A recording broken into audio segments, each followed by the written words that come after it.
साहिब बंदी छोड़ सतगुरु रामपाल जी भगवान की जय हो। परम पिता परमात्मा सारी सृष्टि के रचनहार कुल मालिक असंख्य ब्रह्मांडों के स्वामी जगत गुरु तीनों लोकों में प्रवेश करके सबका भरण पोषण करने वाले संत शिरोमणि सतगुरु रामपाल जी परमेश्वर जी के चरण कमल में हम सभी सतसेवक भाई बहनों का कोटि कोटि दंडवत प्रणाम। आप सभी भाई बहनों का सुबह का नित्य नियम हो गया? सबका हो गया क्या? कोई है जिसका नहीं हुआ नित्य नियम? सबका हो गया। अब देखो, सबसे पहले उठते ही हमने क्या करना है अपने आध्यात्मिक जीवन में। साथ संगति में आए हो तो कुछ सीख के जाना, अपने परिवार को सिखाना, जो भगत भाई बहन आपके संपर्क में आते हैं उनको सिखाना यदि उनको नहीं पता है तो। चाहे वो 10 साल पुराना भगत हो, चाहे वो 20 साल पुराना भगत हो, चाहे आपका कोई कोऑर्डिनेटर हो, चाहे नामदान संचालक हो। अगर आप कभी उनके संपर्क में आते हो, आपको यदि कभी उनके घर पे जाने का मौका मिले या कभी वो आपके घर पे आवे, तो हमने देखना है कि वो अपनी क्या आध्यात्मिक क्रियाएं करते हैं। अगर कोई भाई सही तरीके से अपने आध्यात्मिक क्रिया नहीं कर रहा है तो हमारा फर्ज बनता है उसको समझाने का। सबसे पहले हमने अपने परमपिता परमात्मा ने हमें जो नित्य नियम दिया है, जिसकी जैसी भी व्यवस्था है वैसे तो मालिक का रूल है, ये नियम है, सूर्य उदय होने से पहले पहले नित्य नियम समाप्त हो जाना चाहिए। उसके बाद ये दुनिया का भार घोड़ा, ये हाय हाय, ये भागा दौड़, वातावरण में इतना ज्यादा प्रदूषण, लोगों का शोर शराबा, लोगों के कुशब्द इतने ज्यादा हो जाते हैं, फिर वातावरण बहुत ज्यादा भारी हो जाता है। आप देखते हैं ये कार लोग की भक्ति में फिक्स 5 बजे लोगों के घंटे बज जाते हैं, फिक्स 5 बजे। ये तो पूर्ण परमात्मा की भक्ति है, ये तो पूरा नियम और विधिवत होनी चाहिए। समय परमात्मा ने हमें बताया हुआ ना, तीनों समय की आरती का। तीनों समय की जो आरती है इनको संध्या आरती कहते हैं। संध्या आरती केवल शाम शाम की आरती को नहीं कहते। परमात्मा ने कहा कि जो सुबह का नित्य नियम है ये भी जो है मतलब संध्या आरती है।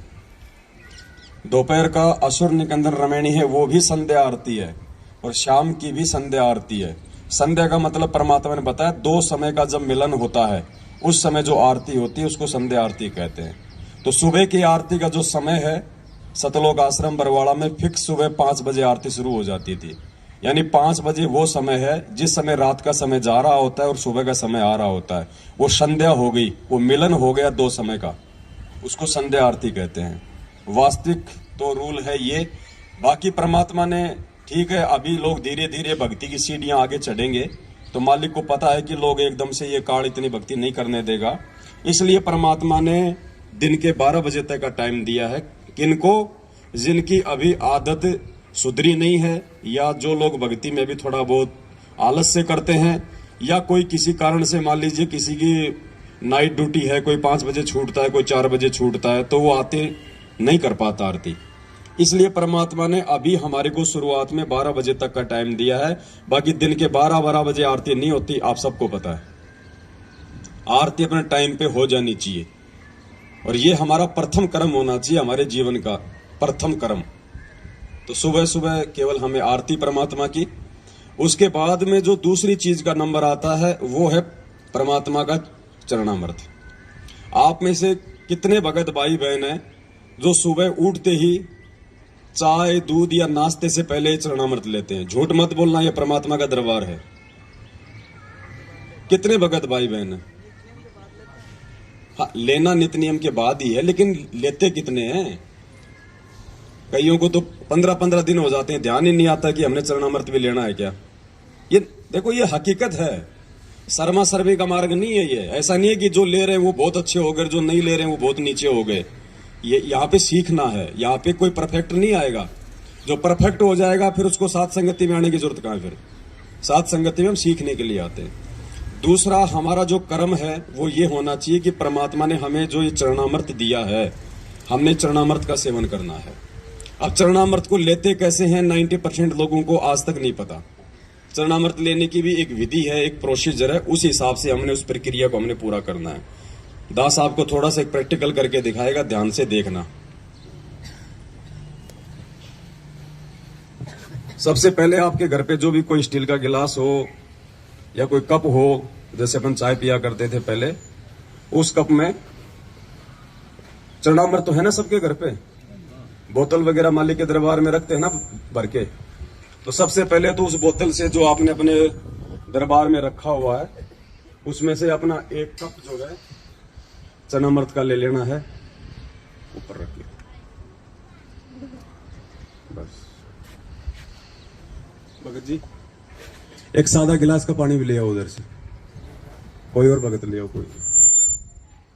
सबसे पहले भगत जी हमने चरणामृत ले लिया, कप में ले लो, चाहे गिलास में ले लो, चाहे कटोरी में ले लो, चाहे कटोरे में ले लो, कोई दिक्कत नहीं है। उसके बाद सबसे पहले हम क्या करेंगे, जो हमारी विधि है, सबसे पहले हम परमेश्वर को दंडवत करते हैं। सबसे पहले हम उठ के, और जब हम ये चरणामृत लेंगे तो सबसे पहले जो भी पात्र हमारे हाथ में है हम उसको दोनों हाथों से पकड़ के, और उसको केवल एक ही घूंट में लेना होता है। ये चाय की तरह पीने का नहीं होता चरणामृत। इतना है लोग कि जितना आप एक घूंट में आप उसको पी सको एक बार में, 2 बार में भी इसको नहीं पीना है, एक बार में आपका पूरा अंदर ये चला जाए। आधा कप ले लो,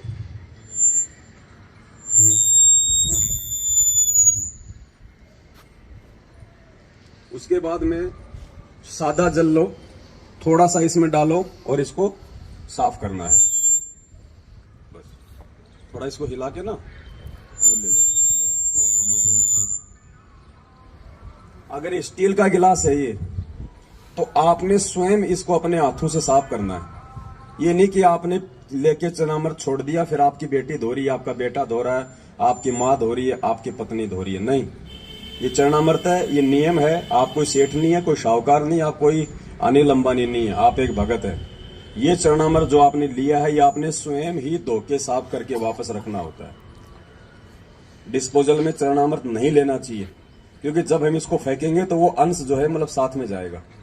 तो कोशिश करें भाई, जैसे कोई चीनी मिट्टी का बर्तन हो, कोई स्टील का हो, कोई भी जो पात्र होता है जिसको अपन धो सके, उसमें हमने चरणामृत लेना है। उसके बाद हमने परमात्मा को दंडवत करना है, और दंडवत करके फिर हमने साइड में हटना।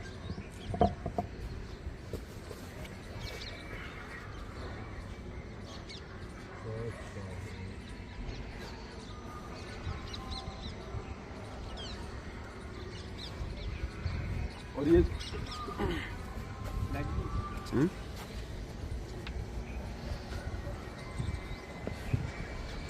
और ये जो दंडवत है ना, इतना समझाने के बाद भी काफी संख्या में भाई बहनों को दंडवत भी ढंग से करना नहीं आता है, या फिर वो जानबूझ के नहीं करते, पता नहीं कौन सी उनकी वो ट्रेन छूट रही होती है। दंडवत तो कम से कम आराम से कर लिया करो, आते लेट जाते सीधा। जबकि परमात्मा ने कह रखा कि दंडवत प्रणाम करने से पहले जमीन पे घुटने टेको, हाथ जोड़ो, मालिक के चरणों की तरफ देखो, कम से कम 2 या 3 मंत्र का जाप करो, जो भी आपको मिला हुआ है, प्रथम नाम, सतनाम, सार नाम। आराम से शांति से नीचे घुटने टेक के पहले मालिक की तरफ देखो, अच्छे से परमात्मा के चरणों के दर्शन करो, 2 या 3 मंत्र का जाप करो, कोई जल्दबाजी नहीं, ट्रेन नहीं छूट रही। उसके बाद फिर दंडवत प्रणाम करो सीधे बिल्कुल। उसके बाद फिर हमने ऊपर उठना है। अब देख रहे हैं दास बिल्कुल आता है, मारता सीधी फेट। वो दंडवत नहीं है भगत जी। परमात्मा कहते हैं जय गोपाल दंडवत करे, पैरों पड़ प्रणाम, असल सलाम है, ऐसी कुछ वाणी है परमात्मा की। और दुआ करो दिल पाक। जब तक आप हृदय से दंडवत नहीं करोगे ना, देखा देखी भी नहीं चलेगा कि वो कर रहा तो चलो मैं भी करूंगा, नहीं तो और बाकी लोग क्या कहेंगे। वो दंडवत प्रणाम नहीं है। जब तक आप अपने हृदय से उसको एक यज्ञ मान के नहीं करोगे, उसका कोई फल नहीं है, चाहे आप दिन में 1,00,000 बार दंडवत कर लो। परमात्मा ने तो कह दिया कि अष्ट अंग से दंडवत प्रणामा, संध्या प्रात करे निष्कामा। अगर तुम निष्काम भाव से विधिवत तरीके से अगर सुबह और शाम 2 टाइम भी अगर तुम दंडवत कर लोगे तो भी परमात्मा कहते हैं बहुत है।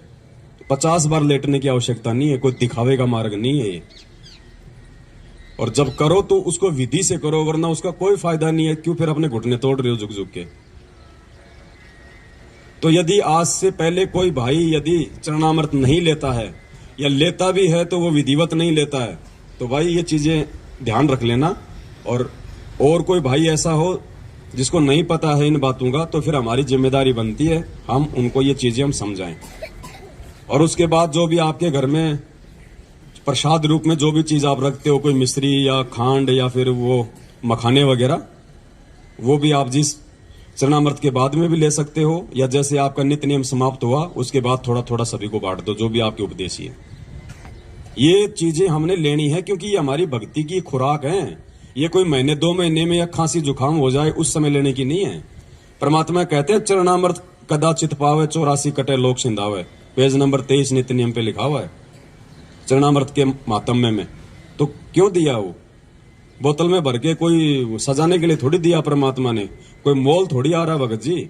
वो खत्म होने को लगे तो उसमें सादा पानी और डाल दो, बढ़ता रहेगा वो आगे से आगे। ये खुराक ही नहीं खाएंगे तो हमारी भक्ति में रुचि नहीं बनेगी। दूसरा भाई, सात संगतियों का एक नियम है, आज से पहले था या नहीं था, भंडारा उसी आत्मा को मिलेगा जिस आत्मा ने अपने प्रथम नाम की माला पूरी की होगी, नहीं तो भंडारा नहीं मिलेगा। जिस आत्मा ने अपनी प्रथम नाम की माला पूरी नहीं कर रखी होगी उस आत्मा को भंडारा नहीं मिलेगा। पहले माला पूरी करो, उसके बाद उसको भंडारा मिलेगा। ये हमारा प्रथम कर्म है, ये भक्ति। रोटी हमारा प्रथम कर्म नहीं है।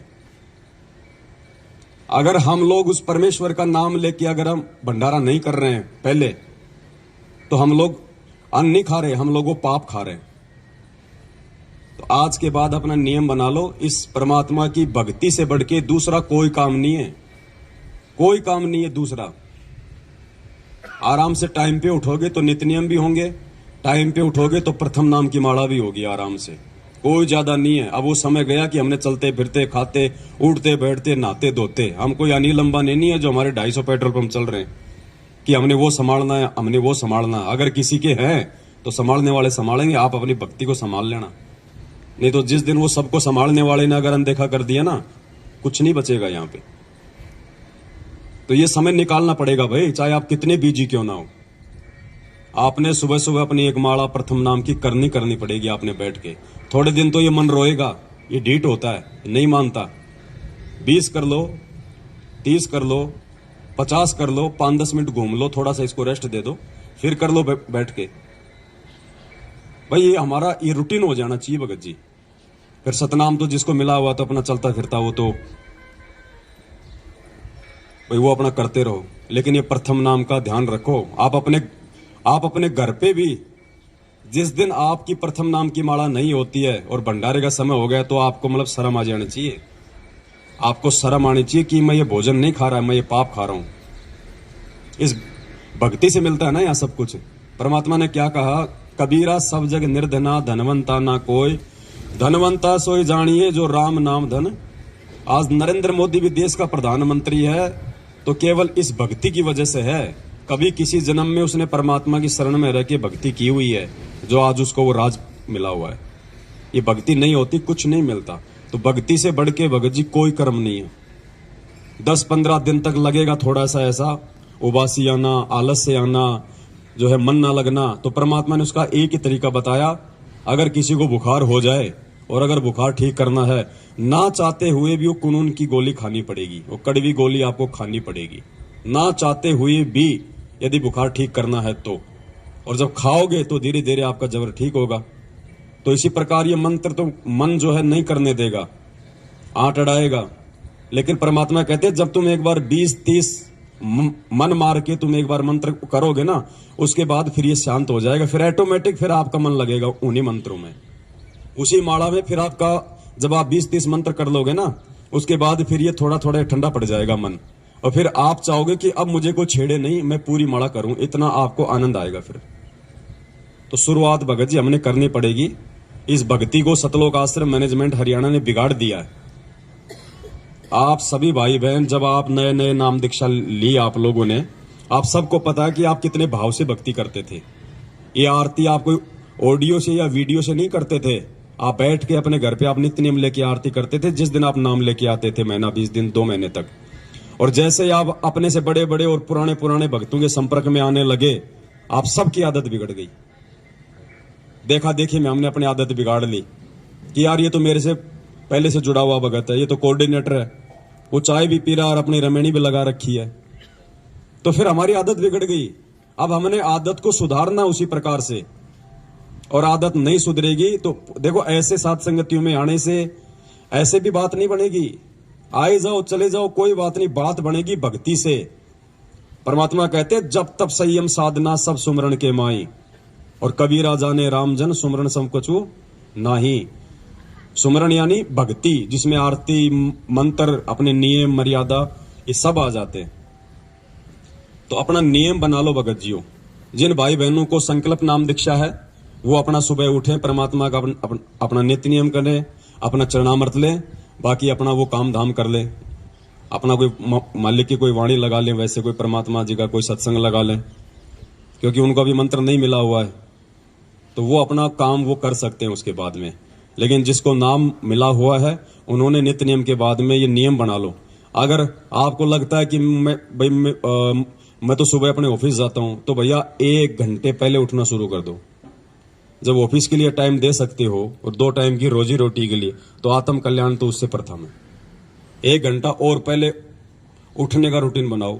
1 घंटा पहले सो जाओ रात को। क्या करते हो 11-12 बजे तक? 6 घंटे की नींद परमात्मा ने बहुत बताई। गुरु जी कहते हैं 6 घंटे की नींद सफिशियंट है। आप अगर 11 बजे भी सोओगे, सुबह 5 बजे उठ जाओगे, आपका पूर्ण घंटे में आपका नित्य नियम हो जाएगा। 20-25 मिनट में आपके प्रथम नाम की माला हो जाएगी। फिर क्या करोगे उसके बाद? और सुबह सुबह जिस आदमी का नित्य नियम और ये प्रथम मंत्र, जिस आदमी का नित्य नियम और प्रथम मंत्र टाइम पे हो जाता है, उसका सारा जीवन बिल्कुल, उसका सारा दिन बिल्कुल सही निकलता है।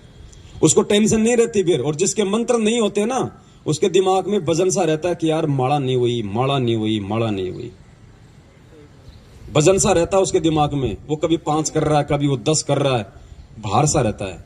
आत्मा को शांति नहीं मिलती, क्योंकि आत्मा की खुराक तो ये भक्ति है ना भाई। हमारा शरीर है, हम टाइम टू टाइम इसको भोजन देते कि नहीं देते हैं? अभी चाय दूध पानी नहीं आ रहा तो सबके अंदर ये चल रहा है कि यार कुछ आए नहीं, कुछ आए नहीं। क्यों? क्योंकि हमने मन को आदत डाल दी, और मन की खुराक वो ही है। तो भाई आत्मा की भी तो कोई खुराक बताई परमात्मा ने, भक्ति। आत्मा की कोई शुद्धि नहीं है, चाहे 3 दिन मंत्र मत करो, हमें कोई फर्क ही नहीं पड़ रहा है। इसका मतलब क्या है? इसका मतलब होता है कि हम नाम से दूर है, हमारा कनेक्शन आउट है। अगर मंत्र करने की इच्छा नहीं हो रही है, नित्य नियम करने की इच्छा नहीं हो रही है, तो कहीं ना कहीं आपका जो कनेक्शन है वो टूटने की तरफ है। उसका तरीका यही है, परमात्मा से दंडवत करके समय याचना मांग के कि परमात्मा सद्बुद्धि दो। आज से पहले जाने अनजाने में जो हुआ सो हुआ, मालिक आज से पहले हमें नहीं पता था, लेकिन आगे अब हम ध्यान रखेंगे। साध संगतियों में आओ तो भगत जी पूरे भगत बन जाओ। अब हर प्रकार से, हर क्रिया के आधार से भक्ति को ज्यादा महत्व देना हमने। अगर भक्ति को महत्व देंगे तो हमारे काम धंधे को परमात्मा ऑटोमेटिक महत्व दे देगा। हमारी सोच से, हमारी समझ से, हमारे 3-2-5 करने से हमारा धंधा भी ठीक ठाक नहीं चलेगा। ध्यान रखियो, ये धंधा भी परमात्मा की भक्ति से ही चलेगा। मालिक ने कहा कि भाई तुम 3 दिन के लिए आते हो तुम इस सत्संग में, तो 3 दिन के लिए तुम लोग जीवित मर जाओ। तुम छोड़ दो पीछे तुम्हारा क्या धंधा है क्या नहीं है। जो बिगड़ता है उसको बिगड़ने दो। अगर बिगड़ भी गया तो जाके संभाल लेंगे, और अगर परमानेंट अगर टिकट कट गई तो कौन संभालेगा उसको? और फिर गुरुजी ने कहा कि जो भगवान के लिए 2 कदम आगे बढ़ते हैं, परमात्मा उनके काम बनाता है, बिगाड़ता नहीं है। तो ये विश्वास ऐसे हमारे अंदर धीरे धीरे भक्ति को लेके होगा पैदा। तो पहले हम मैनेजमेंट की कुसंगति में पड़ के, और हम लोगों ने अपनी बनी बनाई भक्ति को बिगाड़ लिया। अब हम साथ संगति में आके, सुसंगति में आके, अब हम अपनी उन्हीं क्रियाओं को वापस ठीक करेंगे तो परमात्मा हमारे नजदीक आएगा। और नजदीक आ गया परमात्मा तो फिर कमी किस चीज की रहेगी भाई? तो आज से पहले जो आदमी जैसे भी अपनी क्रिया, जो भगत भाई बहन जो भी कर रहा था, अब परमात्मा की दया से अपनी क्रियाओं को मालिक को दंडोत करके हमने सुचारू करना है, ठीक करना। भगत जी आरती का टाइम अपना बिल्कुल जैसे 12 बजे, तो हमारे को ध्यान होना चाहिए। कर लो 12 से 2 के बीच में आरती, परमात्मा दया करें। दास भी आज के बाद में प्रयास करेगा 12 से 2 के बीच में अपनी दोपहर की आरती हो जाए, शाम की संध्या आरती अपना सूर्य अस्त होते हो जाए। तो थोड़ा शेड्यूल बनाओ भक्ति का। हमने चाय का शेड्यूल बना रखा ना, सुबह 6 बजे चाय बनेगी तो बनेगी, शाम को 5 बजे चाय बनेगी तो बनेगी। आज से पहले हमारे शेड्यूल बने हुए थे ना, ये खाना खाने का टाइम है ना, ऑटोमेटिक हाथ पैर अपने आप काम करने लग जाते हैं। माता बहन ऑटोमेटिक रसोई की तरफ भाग लेती है। उनको पता है कि भाई टाइम हो गया खाने का। भाई भक्ति का भी तो कोई टाइम है, या सारा जिंदगी ऐसे गटर में बैठ के मंत्र जाप करते रहोगे? इसका भी टाइम है। ये परमात्मा ने हमें जो छूट दी है ना, ये छूट परमात्मा ने विशेष परिस्थितियों में दी है, विशेष परिस्थितियों में छूट दी है। इसको रोजाना लागू करने के लिए छूट नहीं है। ये हम दोषी हो रहे हैं हम उस परमात्मा के। तो कोशिश करो आज के बाद में, और जब हम इस राह पे हम चलेंगे तो हमारे बच्चे उस राह पे चलेंगे। बच्चे क्या करेंगे? बच्चे जो होते हैं भगत जी, वो माँ बाप से ज्यादा सीखते हैं। जैसा उनसे बड़े जो क्रिया करते हैं ना, वो क्रिया को देख के ज्यादा सीखते हैं बच्चे। तो बच्चे ऑटोमेटिक आ जाएंगे धीरे धीरे लाइन पे। और फिर दूसरा कोई भगत हमारे घर पे आएगा और हमारे भक्ति के शेड्यूल को जब वो देखेगा, और अगर वो नहीं कर रहा है टाइम पे, तो उसको भी शर्म आने लग जाएगी। तो उसका प्रतिफल किसको मिलेगा? उस भगत को सुधारने का आपको देगा परमात्मा। चाहे कोई कितना ही प्यारा क्यों ना हो, कितना अच्छा रिश्तेदार क्यों ना हो, कितना बड़ा भगत क्यों ना हो। आरती मंत्र का टाइम हो गया, बोलो भगत जी आप भी करो, दास भी कर रहा है। परमात्मा की चर्चा अपनी जगह है और भगत जी भक्ति अपनी जगह है। तो ज्यादा से ज्यादा हमने इन चीजों पे गौर करना है। भगत बनना है, परमात्मा ने भगत बनाया है। मालिक ने हमारे पर विश्वास किया ना, इस 8.5 अरब की जनसंख्या में से परमात्मा ने हम थोड़ों सौ को भगत बनाया है। तो परमात्मा ने हमारे ऊपर विश्वास किया है। तो भगत जी हमने भी परमात्मा की बात को रखना है, और हमने भी उस परमेश्वर को जो है भगत बना के दिखाना है, भगत बन के दिखाना है। तब तो कोई बात है, नहीं तो भाई आए जाओ जाए जाओ। भक्ति का प्रतिफल तो दे देगा भगवान, कोई दिक्कत नहीं है।